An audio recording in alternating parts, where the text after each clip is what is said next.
What is the perfect business model? Of course, that will all depend on who you ask and on your personal preferences. But it's definitely very possible to make an exceptionally strong argument for dropshipping. This is a business model that has huge advantages over selling your own products, over becoming an affiliate marketer, and certainly over making money from adverts. It has all the strengths of each and none of the downsides of any of them. This is a business model that allows you to work from home and earn passive income, while at the same time building a big brand for yourself and selling real physical products. So, why isn't everyone getting involved in dropshipping already? Why do so many people still choose to make money as an affiliate marketer instead?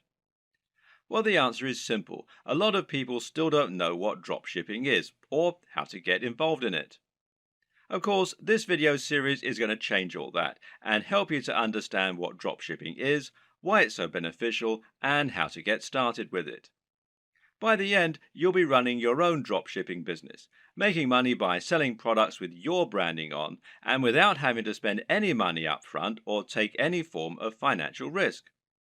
Didn't I say it was the perfect business model? So, exactly what is dropshipping? Dropshipping is technically a fulfillment model. Fulfillment in a business term, of course, means delivery. So, in this sense, dropshipping is the manner in which orders are delivered to customers. Normally, selling a physical product means that you need to buy numerous items and then sell them at an inflated price. The way you would normally do this is as a reseller. Here, you would buy wholesale items, inventory bought in bulk at a discounted price, and you would then sell it on at an inflated cost and keep the difference, and that's your profit margin. The problem with this model is you need to make a big investment in the stock, and then you have to deliver the products to your customers. This means you're taking a financial risk by ordering the stock in advance, and if you make zero sales, you can lose a lot of cash. You have to pay for the shipping and also handle all of the administrative tasks. You'll need to constantly take stock of your inventory and you'll need to refund customers for deliveries that don't arrive. In short, it's a lot to take on for an individual hoping to run a business from home in their spare time. Dropshipping changes all this because now the wholesaler is handling delivery and they don't require you to order in bulk. So simple. You list the items for sale in your online store just like you normally would, and then when a customer orders them, you pass that sale on directly to the wholesaler. They then send out the product on your behalf and make sure it reaches the buyer, and you get the money. This might sound very similar to affiliate marketing, but there are a few key differences. For starters, the amount of money you earn will tend to be higher than affiliate marketing. When you operate as a reseller, the usual pricing method is something called keystone pricing. Keystone pricing essentially means that the amount you're selling the product for is twice the amount you pay the manufacturers. This is one of the most common conventions for this type of business, and to all intents and purposes, dropshipping businesses are resellers. The other big benefit of dropshipping over affiliate marketing is that you don't have to mention the existence of the dropshipping business at all. In other words, the customer never knows that it's not you who's selling the product. You're not sending them to another website where they can check out and buy the product. You're just selling them the product as though it were your own and forgetting about it.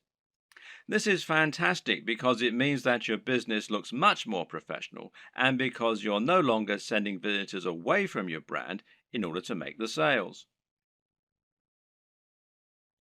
Hopefully, you can already see some of the big advantages of dropshipping. There are many more too, which we'll delve into in this video.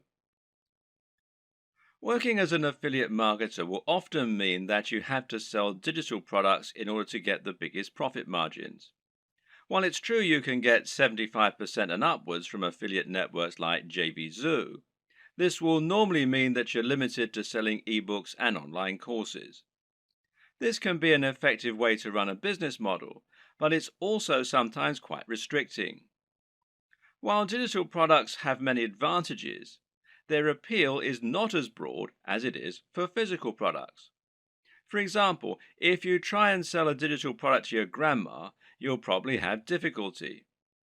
The same probably goes for your mum and most likely your dad. And it goes for most of your peers in reality. In fact, the main kind of person willing to spend lots of money on an ebook or an online course is going to be someone who is already quite familiar with the technology. The person most likely to buy from you at all is probably another digital marketer looking for more ways to make money online. And, as you're probably aware, these are a savvy bunch who aren't easily going to have the wool pulled over their eyes. That, and they've already had people online try to sell them just about every digital product in existence. How many times have you seen ads on Facebook for make money at home schemes? It's just a very crowded market with a very limited potential audience. Clothes, on the other hand, are something that you can sell to anyone. And then there's all the rest, stuff like technology, toys, or fitness supplements. Suddenly, you can sell things that average people really need, and that makes a massive difference. Another benefit of selling physical products is the huge amount of flexibility it gives you. We've already seen that you'll have a lot more flexibility in terms of the types of things you can sell, but of course, this will also extend to drastically increase your flexibility in terms of the way you sell. For starters, you suddenly have pretty much limitless niches that you can choose from, in other words, industries. And then there are the many different ways of selling those areas. Because right now, if you're the internet marketing type, then you're probably imagining the ways that you can sell products from your website or your mailing list. You're probably thinking about content marketing, establishing your authority in your subject area, etc., etc., etc.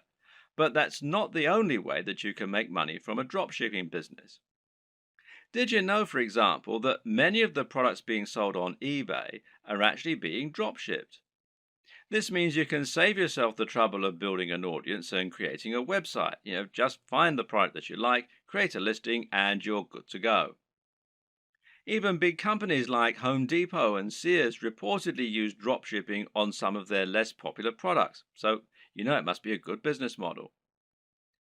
With dropshipping, you also have total control over the way you sell the product. This means it's up to you if you want to introduce a time limited discount or if you want to bundle multiple items together in order to offer special deals, etc. This can all help you to make a lot more sales, and it's not an option you would have available to you if you were acting as an affiliate. In that scenario, the product's owner would set the price and you would have no option other than to go along with it.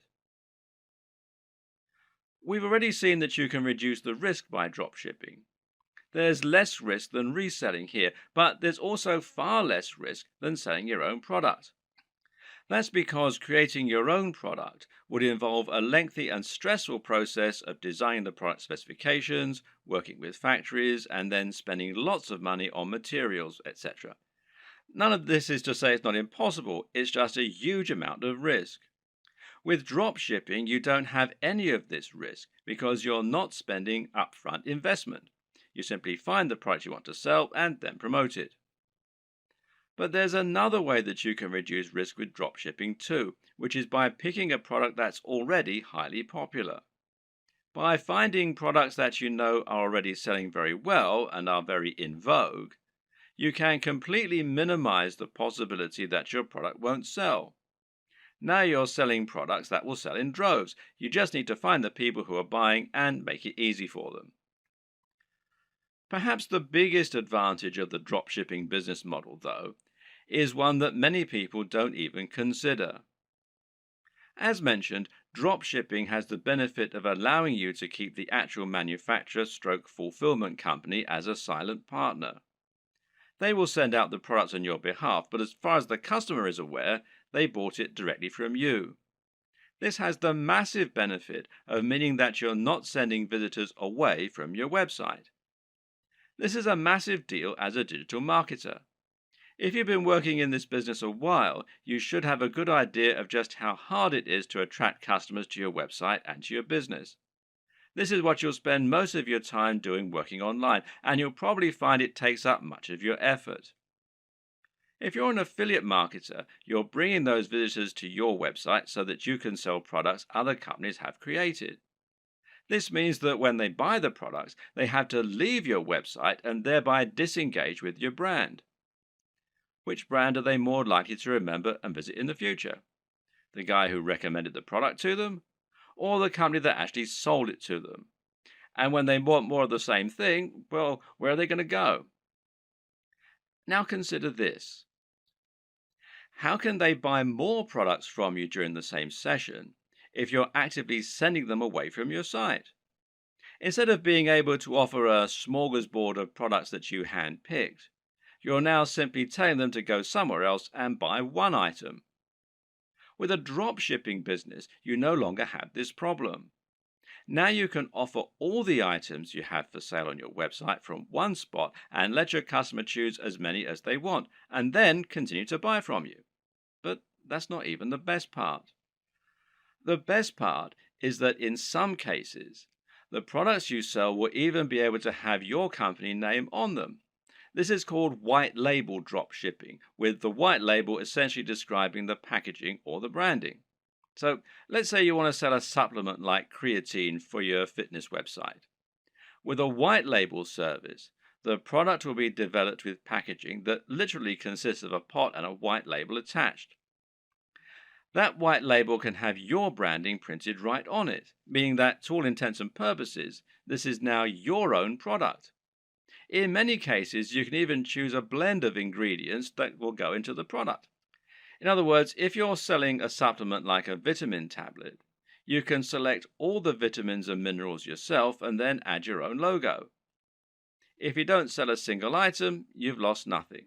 But if you sell lots, you'll be making a profit at the same time as building your own brand and your own market presence. The big challenge when it comes to drop shipping, though, is finding a drop shipper. This is very clearly a business model that has more benefits for the marketer, and so, of course, not everyone is going to be eager to offer their services. How do you go about finding a drop shipper when they're in such short supply? Well, there are a number of options. But with any digital business, we tend to prefer keeping things simple and cheap. In this case, the best place for you to start is by looking at websites that act as directories for dropshippers, wholesalers, and manufacturers. One great site that will do all this is Alibaba, which you'll find here at alibaba.com.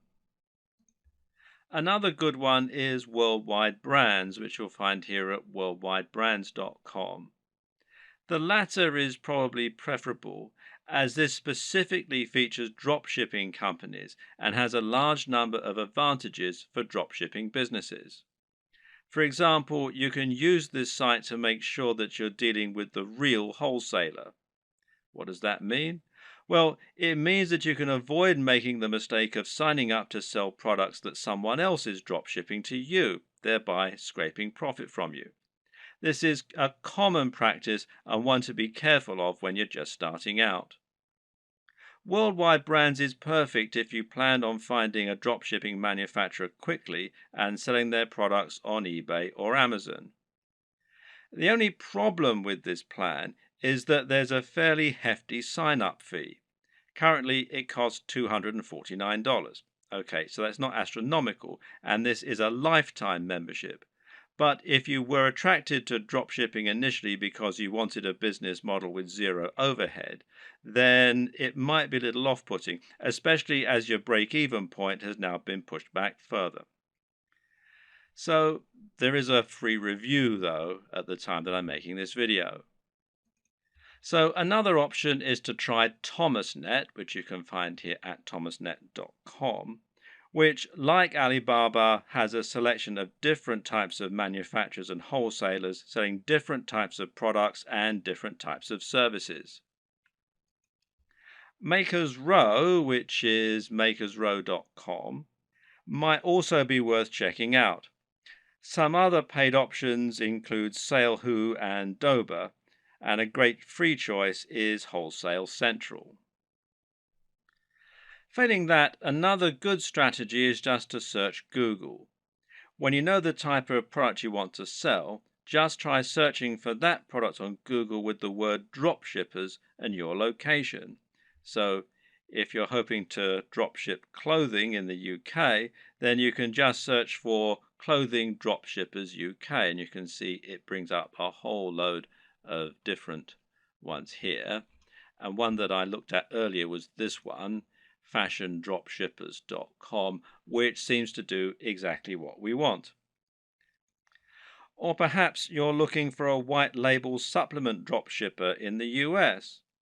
In that case, we can search white label supplement dropshipping US. And amongst a lot of the ones here, which you can see, one that we find is Vox Nutrition, which you can find here, voxnutrition.com.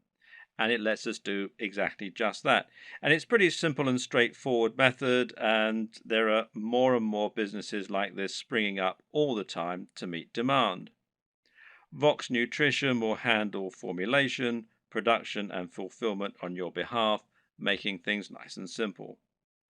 The third and final strategy for finding your online dropshippers is just to contact the companies you like directly.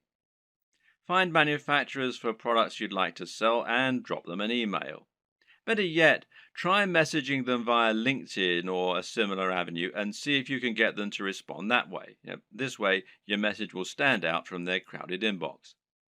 You could even visit stores in person and ask the owner if you could have the contact details for the company that sold them X product. And this works better for smaller, privately owned stores, of course. If the company doesn't already offer the drop shipping services you're looking for, then just explain to them the benefits and why you would like the opportunity to sell their products in this manner. In many cases, they will acquiesce and you'll be able to start selling a product that other online retailers don't have access to. Another tip for finding manufacturers that you can email directly is to look on eBay. Search for a product you'd like to sell, and if you notice there are lots of people selling the exact same item, then this is a sign that they're using a dropshipper. It could then be a relatively simple matter for you to track down that original manufacturer and contact them so that you can try to do business with them yourself. Note that many wholesalers and manufacturers don't have a great online presence. This means it can be necessary to dig really deep in Google or try looking at trade magazines and papers instead in order to help find your potential partners. When you're dealing with dropshippers, it's crucial that you do your homework and look and act like a professional. Now, here are some tips to help you do just that. First of all, you'll need a resale certificate. Not all, but many dropshipping companies will want proof that you're a real retailer and not a consumer before they do business with you. Their concern is that consumers will simply claim to be dropshippers or resellers so that they can get items on the cheap. To provide this proof, you might need an EIN number for your business if you're in the United States. And you can find out more here at the IRS website. The URL is quite long and complicated, so if you just go to Google and type in apply for EIN online, you'll be redirected to this particular site. Now, in other countries, obviously the regulations are different, so you need to look at the tax authority for your country. But again, a search in Google should be enough to point you in the right direction. You might also need a resale certificate, and you can find out more about those at this site here, which is wisegeek.org/what-is-a-resale-certificate.htm. If you're going to speak in person, then it can also be a good idea to familiarize yourself with all the terminology regarding dropshipping so that you don't sound like an amateur. You should also look out for fake dropshippers. When choosing dropshippers, there are a number of businesses you need to look out for. These are not really dropshippers in the truest sense of the word. You need to avoid these companies as they won't always get you the best deals and they might not be able to offer you the same kind of value as other organizations. Be aware of companies that want ongoing fees, which real dropshippers don't require. Likewise, be careful of companies that also sell directly to the public. These companies often aren't really drop shippers so much as resellers who are just trying to trick you into making a bulk order. While monthly fees and direct commercial sales are warning signs, there are a few caveats and requirements that you may need to go along with. We've already seen that many dropshipping companies will require you to provide a resale certificate, and likewise, you might find that you need to apply for an account before you can begin using their services. And this will normally involve filling out a form and explaining the nature of your business, and so on. Now, some companies also require you to place a minimum order for your first sale. This is another strategy they can use to drive away consumers, as well as merchants who are just window shopping and may not use their products in future. So, for example, you might have a minimum first order of $500, which is a little bit contrary to the entire concept of dropshipping, as you'll now have a bunch of inventory sitting around and the potential risk of losing that upfront investment. So, what can you do? Well, the best advice is to ask if you can use this initial expense as credit. Pay the first $500 and then use that amount in order to offset future sales until they've paid the full amount off. Drop them an email or speak in person to discuss this option. A lot of people just starting out are going to be very eager to find a partner to work with and will feel privileged when they get a positive response to their inquiry. It's an exciting feeling and certainly a compliment being given the go ahead to sell on behalf of a manufacturer. But at the same time, you also need to be a bit discriminating in your choice. Don't go for the first company that's willing to work with you. Make sure they're actually up to scratch. One thing to be careful of is quality control, and in this regard, you often get what you pay for. Be sure to ask the company what quality control measures they have in place in order to prevent problems like defective products and faults. Likewise, speak with them regarding their delivery times and packaging. Remember that it's your reputation that's going to be riding on the quality of their products and service, so you need to ensure that you're happy with it. Another tip in this regard is to always ask for a sample of the product. If you have demonstrated their ability to sell and they truly are a big business, they should see it as a very small investment to provide a sample of what they're selling. And if they won't, then order a product yourself as a customer. You really don't want to put your name to anything that you haven't personally checked out first. Now you have the basic idea of how dropshipping works and how you need to get started. You can begin to think about how you're going to build your own business. This all begins with choosing your product and choosing your industry or niche. The product, of course, is going to be the item that you intend to sell, and this is going to be dictated by the industry or niche that you choose to enter. An industry or niche is the subject matter that you intend to write on and the industry that you want to operate your business in. This is important. The choice is going to impact on everything from the price of your products to the type of person you'll be selling to the type of businesses you'll be working with. The reason we call it a niche, or niche as some people pronounce it, when talking about an online business, is that a niche is a particular category. This is not only your subject matter, but also the type of person who is going to be reading your content. It's very important that you choose this correctly because the niche will affect the size of your potential audience. When you choose a subject matter, you want it to be one with niche appeal. This means it's aimed at a particular type of person who is specifically interested in that type of thing. An example of a niche might be knitting. Now, if you have a blog about knitting and you sell knitting paraphernalia, only people who are interested in knitting are going to read your blog and buy from you. This way, you've cut out a niche for yourself rather than trying to appeal to everyone. That in turn means that you have drastically reduced the amount of competition you're facing. Now you don't need to compete with the biggest companies on the net, and you'll find that paying for things like AdWords advertising is considerably more affordable than it would be for a more general topic. Likewise, getting to the top of Google for relevant keywords like buy knitting gear online is going to be far easier than trying to get a general e-commerce keyword like shop online. The latter will put you up against mega companies like Amazon and pretty much every other online business on the net. But the problem with choosing a niche topic is that sometimes it can be too narrow, to the point where no one is interested in buying from you. If your niche is puppies with three legs, then you're going to have a very small number of amputee puppy owners who can buy from you. You'll find it relatively easy to dominate the search engines and to be the number one supplier of products in that area.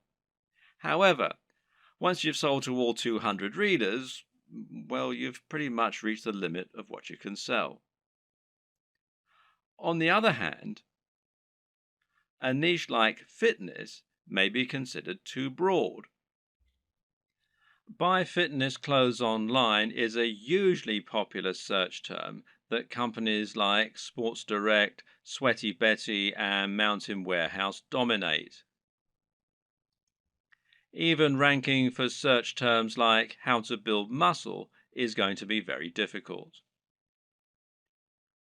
The perfect niche or industry is one with a broad appeal, but which still gives you a unique twist.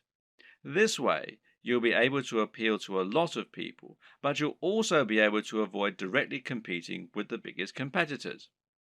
This will also give you a better route to market, which is a term that describes any direct access you might have to your target audience. An example of a route to market would be a forum dedicated to the subject matter you're writing about, or an industry magazine. With all this in mind, how do you find the perfect niche for you? Well, there are a few things to consider. Now, a lot of people watching this are going to already have a blog or a website. In that case, the best niche is obviously going to be the one that you're already in. All you need to do is simply pick a product that your current readership will enjoy. You should already have their trust, so all that's left to do is to offer them products and explain how and why they can benefit from them. Then there's an area you're already interested in.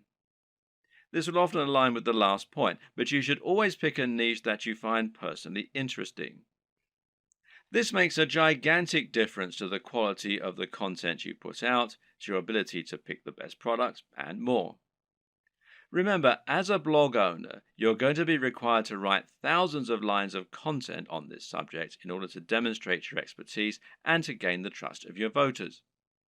If you don't know anything about the niche, this is going to come across in your writing and you're going to find it a very dull job. On the other hand, if you have a legitimate love of the niche you're writing in, you'll find it no chore at all to write all that content, and you'll find it much easier to wow your readers with what you know. What's more, you'll have a better idea of how to pick a truly great product that will stand out and attract your audience. You'll have your finger on the pulse. There are also niches where you have an upper hand. Again, this relates directly to the previous two examples in many cases. Suffice to say that most of us will have contacts and advantages in some niches that give us an edge. Perhaps, for example, you happen to know the owner of a very big fitness website or of a very big fitness magazine. Knowing this person will thereby make it much easier for you to get a cheaper advert or maybe even an article inside the magazine. Now you can reach out to that audience directly and hopefully sell more product.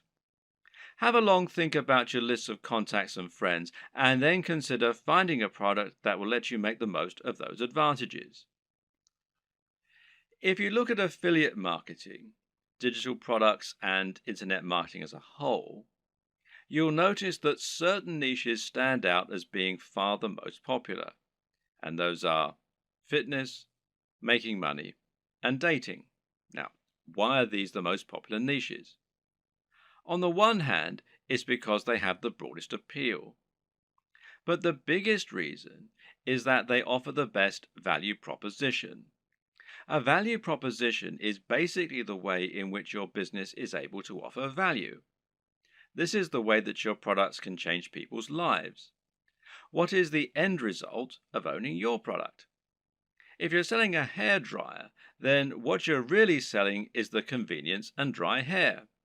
If you're selling clothes, then what you're really selling is the ability to feel good about yourself, to look sexy, and hopefully to thrive in your career and in dating as a result. This is what sells. Try and sell a book about cats, and you're not really offering much beyond a few hours of entertainment. But sell a book about making money, and you're selling a dream. By choosing a product that can really change people's lives, you're providing much more value, even if the manufacturing costs stay the same. Now, this lets you charge more and make more money as a result, and it basically comes down to the niche. In order to tick all these boxes, one strategy you can use is to target a sub niche, a niche within a niche. An example of this is targeting a specific type of person within the fitness niche. How about fitness for the over 50s or dieting for the diabetic? You could even do strength training for martial artists. In this latter example, you've actually combined two separate niches in order to offer something truly unique and interesting. Now you have your niche. The next thing to do is to pick an actual product. From there, you can find the manufacturer to help you provide it.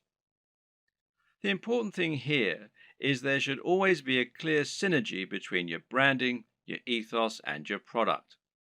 That is to say, you should have a real affinity with the product and be selling it as an extension of your mission statement. What you must not do is simply find the first product you can sell within your niche and then go out and try to sell it. An example might be to create a fitness website, build an audience, and then sell a really basic protein shake that is already well known. Can this work? Well, sure it can, but why would people bother to buy from you when there are countless other sites where they can find the exact same thing, or when they can buy it down their local high street?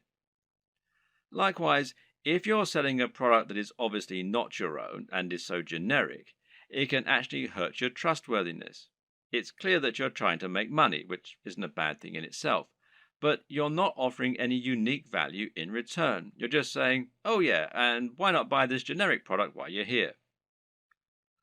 On the other hand, if you can find a product that is somewhat new, somewhat different, and that mirrors your personal approach to fitness, to business, or whatever your niche is, then you can sell something that you really believe in and can get excited about. And this is something that will come across and make itself apparent for your visitors too. This is one reason why it can be so great to have a hand in helping design the product, as with a supplement, for example, where you get to choose the ingredients. Similarly, you can make money from selling a product that is a little lesser known and that you find particularly interesting and exciting. The best brands will be the ones that can grow with you. Find a company that's doing something new and exciting and express that you'd like to work with them. From there, you can then focus on growing and building your business.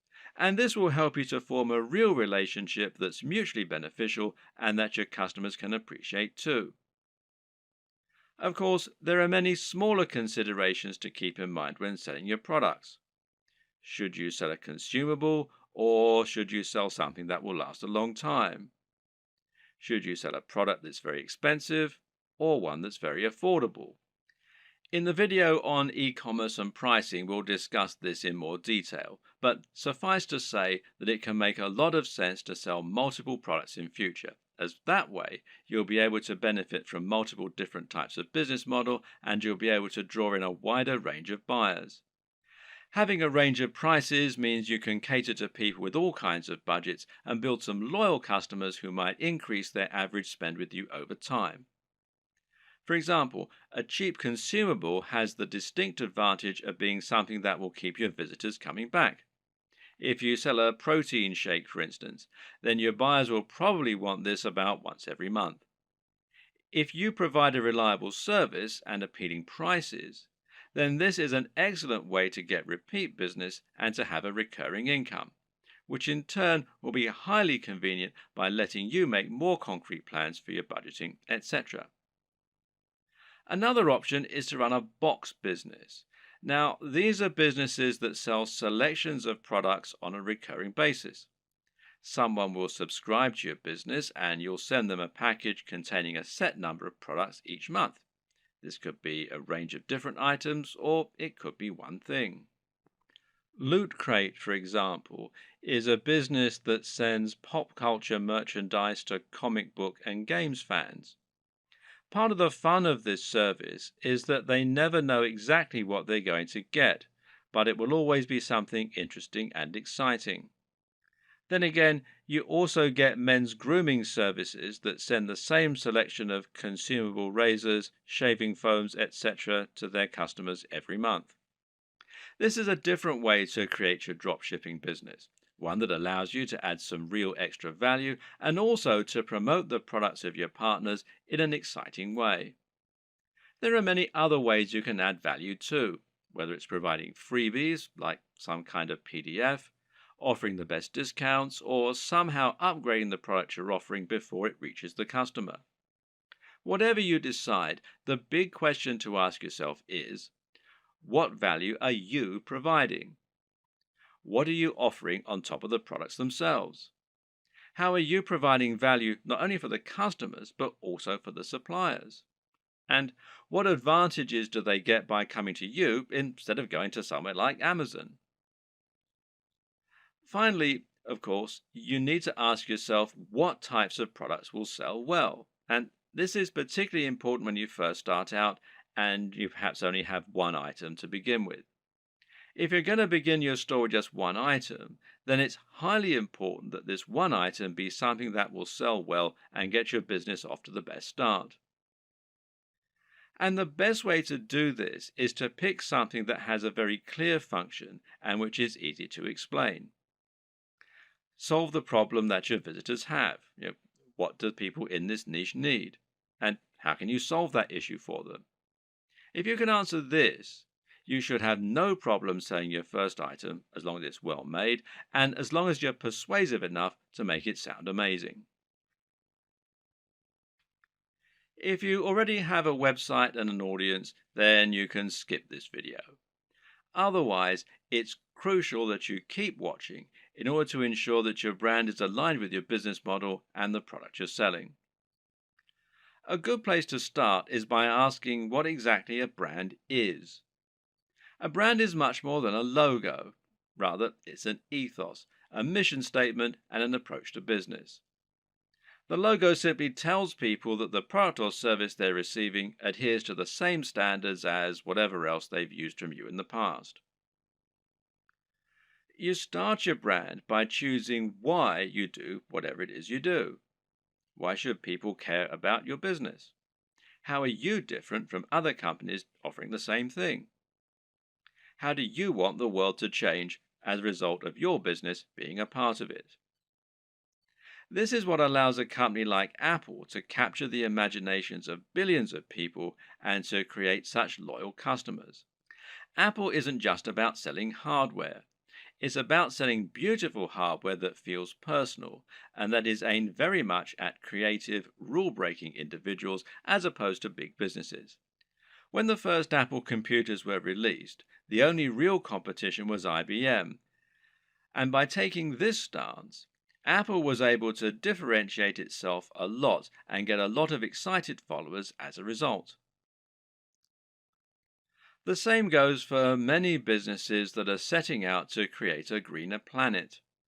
These companies are doing something more than just making money, and their fans love them for it. This is enough to make people choose their products instead of the same products offered by another business. And this ethos means that people know instantly that the service is aimed at people like them. So ask yourself what the driving motivation behind your business is.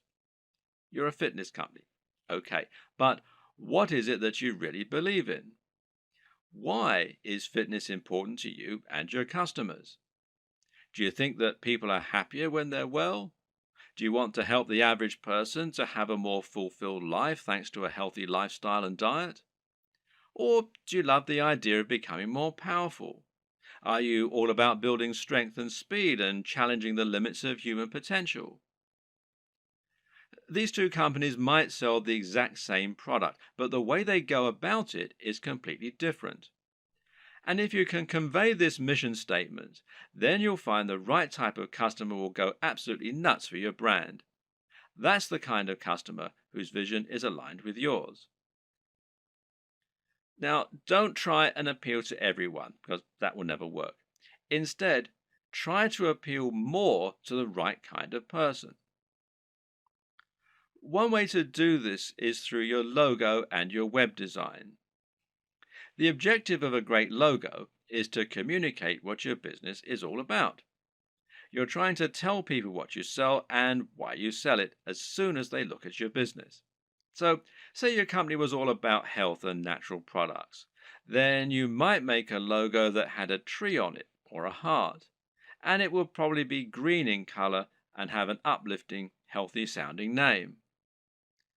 Conversely, if your business is all about punishing workouts in the gym, then your logo might include a picture of a dumbbell or a barbell and have the word iron in it somewhere.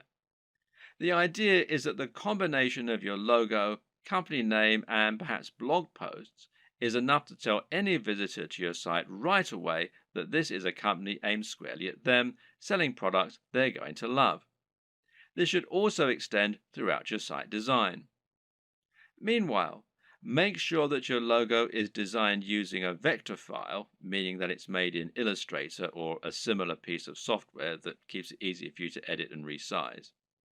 And avoid using cliches. Once again, this is a good place to invest a little of your own money up front. It'll pay off in the long term. The mistake that a lot of people make is to try and sell right away. This can work sometimes, but it's not generally the best way to build trust, grow an audience, and ultimately secure the best long-term profits. That's because it's somewhat similar to walking up to an attractive stranger in the bar and asking if they want to come home with you. 99% of the time, this will be met with a slap. Most people prefer to get to know the person propositioning them at least a little bit first. So you need to try and introduce yourself properly and let the person feel that they know you and that they can trust you. This is the exact same for a business when you're trying to sell something. Imagine approaching a stranger in the street and asking if they want to buy from you. This is the basic concept of content marketing. To build an audience of people who love your content and who trust your opinion so that you can convince them to buy the products you recommend and so that you can keep bringing people back to your site time and time again, giving you multiple opportunities to make a sale. The way you do this is to start by writing high quality content and to post this to a blog on a regular basis. The more you write and the more you research your subject matter and make it different and interesting, the faster you'll build a dedicated audience you can sell to. Demonstrate that you really know what you're talking about, that you only recommend things you genuinely believe in, and that your audience can trust you to be a resource for more useful ideas and information. Likewise, try to build your mailing list and social media presence. Incorporate your brand strongly on all your social media pages and in anything else you create so that people will know they're dealing with the same business. Getting someone to follow you on social media when they think they might be interested in your brand is far easier than getting them to buy a product from you and actually spend money. Social media accounts will meanwhile help you to bring more new customers to your site by letting people share with their network. You can help this too by providing social sharing buttons, like these from shareaholic.com, that will let people easily like your content on Facebook or tweet to it on Twitter. Once you have generated a big audience of people regularly coming to your site, you should start thinking about introducing products to your page.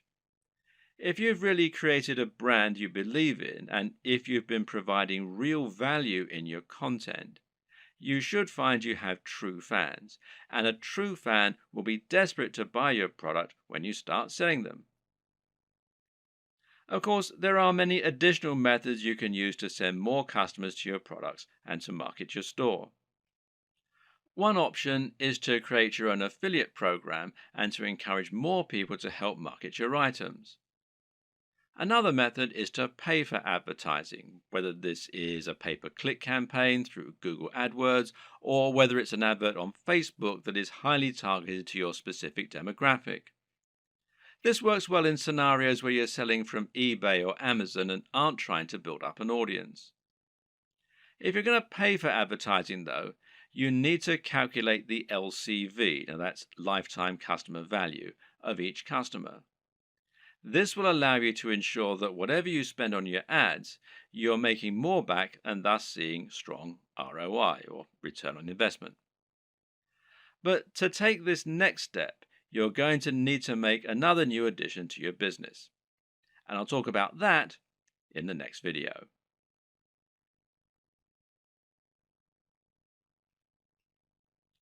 Ultimately, the best way to start building your dropshipping business is to start by selling a product from your site and then to experiment and grow from there.